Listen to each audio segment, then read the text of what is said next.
ஒரு ஏழை விதவை எதிர்காலம் இல்லாதவள் போல தோன்றினாள். ஆனால் தேவன் அவளை பார்த்து கொண்டிருந்தார். ஒரு சாதாரண நாள் அவளுடைய வாழ்க்கையை மாற்றும் நாளாக மாறியது. எப்படி? அதை இன்று பார்க்க போகிறோம். ரூத் 2. அமைதியாக கேளுங்கள். நகோமிக்கு அவளுடைய புருஷனாகிய எலிமெலேக்கின் உறவின் முறையில் போவாஸ் என்னும் பேருள்ள மிகுந்த ஆஸ்திக்காரனாகிய இனத்தான் ஒருவன் இருந்தான். மோவாபிய ஸ்திரீயான ரூத் என்பவள் நகோமியை பார்த்து, நான் வயல்வெளிக்கு போய் யாருடைய கண்களில் எனக்கு தயை கிடைக்குமோ அவர் பிறகே கதிர்களை பொறுக்கி கொண்டு வருகிறேன் என்றாள். அதற்கு இவள், என் மகளே, போ என்றாள். அவள் போய் வயல்வெளியில் அறுக்கிறவர்கள் பிறகே பொறுக்கினாள். தற்செயலாய் அவளுக்கு நேரிட்ட அந்த வயல் நிலம் எலிமெலேக்கின் வம்சத்தானாகிய போவாசுடையதாய் இருந்தது. அப்பொழுது போவாஸ் பெத்லெகேமிலிருந்து வந்து அறுக்கிறவர்களை பார்த்து, கர்த்தர் உங்களோடே இருப்பாராக என்றான். அதற்கு அவர்கள், கர்த்தர் உம்மை ஆசீர்வதிப்பாராக என்றார்கள். பின்பு போவாஸ் அறுக்கிறவர்கள் மேல் கண்காணியாக வைக்கப்பட்ட தன் வேலைக்காரனை நோக்கி, இந்த பெண் பிள்ளை யாருடையவள் என்று கேட்டான். அறுக்கிறவர்கள் மேல் கண்காணியாக வைக்கப்பட்ட அந்த வேலைக்காரன் பிரதியுத்தரமாக, இவள் மோவாப் தேசத்திலிருந்து நகோமியோடே கூட வந்த மோவாபிய பெண் பிள்ளை. அறுக்கிறவர்கள் பிறகே அரிக்கட்டுகளிலிருந்து சிந்தினதை பொறுக்கிக் கொள்ளுகிறேன் என்று அவள் என்னிடத்தில் கேட்டுக்கொண்டாள். காலமே துவக்கி இதுவரைக்கும் இங்கே இருக்கிறாள். இப்பொழுது அவள் குடிசைக்கு வந்து கொஞ்ச நேரம்தான் ஆயிற்று என்றான். அப்பொழுது போவாஸ் ரூத்தை பார்த்து, மகளே கேள், பொறுக்கிக் கொள்ள வேறே வயலில் போகாமலும் இவ்விடத்தை விட்டு போகாமலும் இங்கே என் ஊழியக்கார பெண்களோடு கூடவே இரு.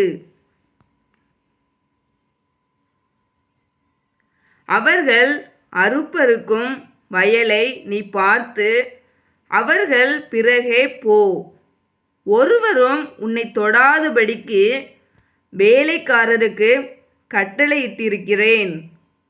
உனக்கு தாகம் எடுத்தால்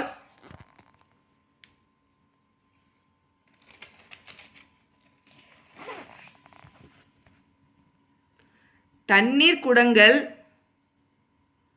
லண்டைக்கு போய் வேலைக்காரர் மொண்டு கொண்டு வருகிறதிலே குடிக்கலாம் என்றான். அப்பொழுது அவள் தரையிலே முகங்குப்புற விழுந்து வணங்கி, நான் அந்நிய தேசத்தாளாயிருக்க நீர் என்னை விசாரிக்கும்படி எனக்கு எதினாலே உம்முடைய கண்களில் தயை கிடைத்தது என்றாள்.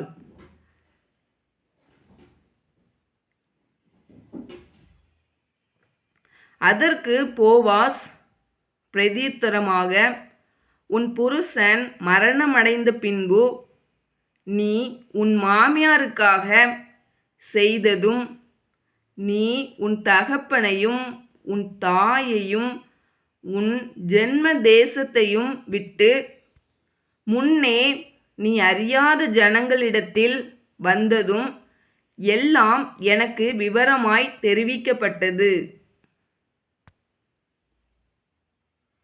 உன் செய்கைக்கு தக்க பலனை கர்த்தர் உனக்கு கட்டளையிடுவாராக.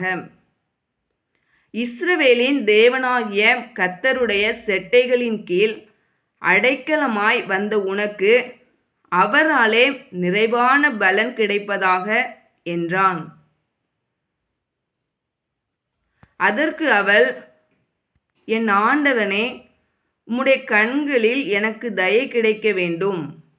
நான் உம்முடைய வேலைக்காரிகளில் ஒருத்திக்கும் சமானமாயிராவிட்டாலும் நீர் எனக்கு ஆறுதல் சொல்லி உம்முடைய அடியாளோடே பற்றமாய் பேசினீரே என்றாள்.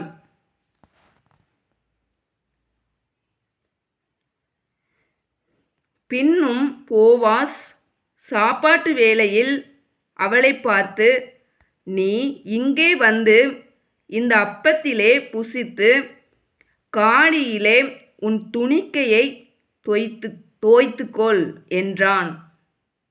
அப்படியே அவள் அறுப்பறுக்கிறவர்கள் அருகே உட்கார்ந்தாள்.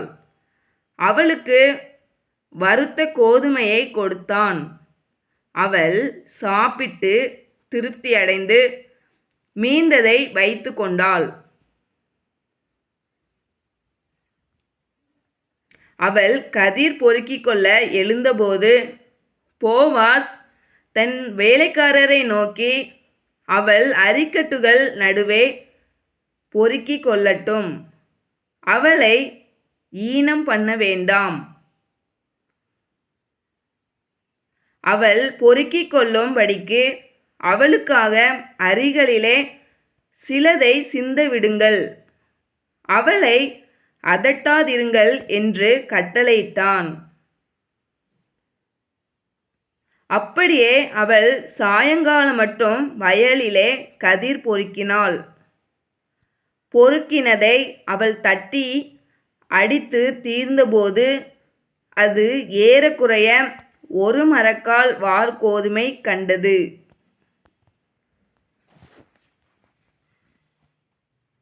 அவள் அதை எடுத்துக்கொண்டு ஊருக்குள் வந்தாள்.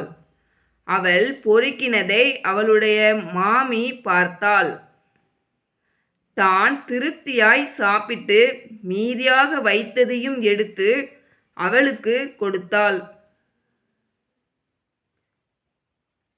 அப்பொழுது அவளுடைய மாமி, இன்று எங்கே கதிர் பொறுக்கினாய், எவ்விடத்தில் வேலை செய்தாய் என்று அவளிடத்தில் கேட்டு, உன்னை விசாரித்தவன் ஆசீர்வதிக்கப்படுவானாக என்றாள். அப்பொழுது அவள், இன்னாரிடத்திலே வேலை செய்தேன் என்று தன் மாமிக்கு அறிவித்து, நான் இன்று வேலை செய்த வயல்காரன் பேர் போவாஸ் என்றாள்.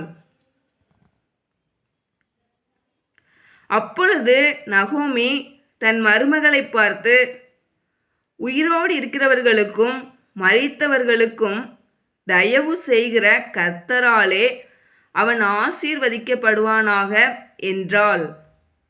பின்னும் நகோமி அவளை பார்த்து, அந்த மனுஷன் நமக்கு நெருங்கின உறவின் முறையானும் நம்மை ஆதரிக்கிற சுதந்திரவாளிகளில் ஒருவனுமாய் இருக்கிறான் என்றாள்.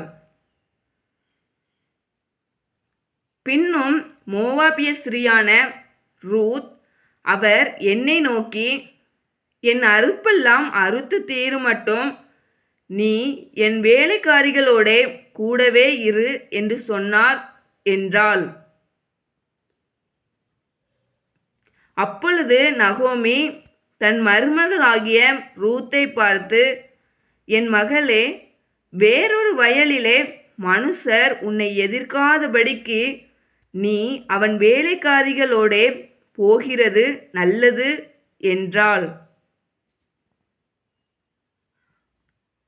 அப்படியே கோதுமை அறுப்பும் வாற்கோதுமை அறுப்பும் தீருமட்டும் அவள் கதிர் பொறுக்கும்படிக்கு போவாசுடைய வேலைக்காரிகளோடே கூடியிருந்து தன் மாமியினிடத்தில் தங்கினாள்.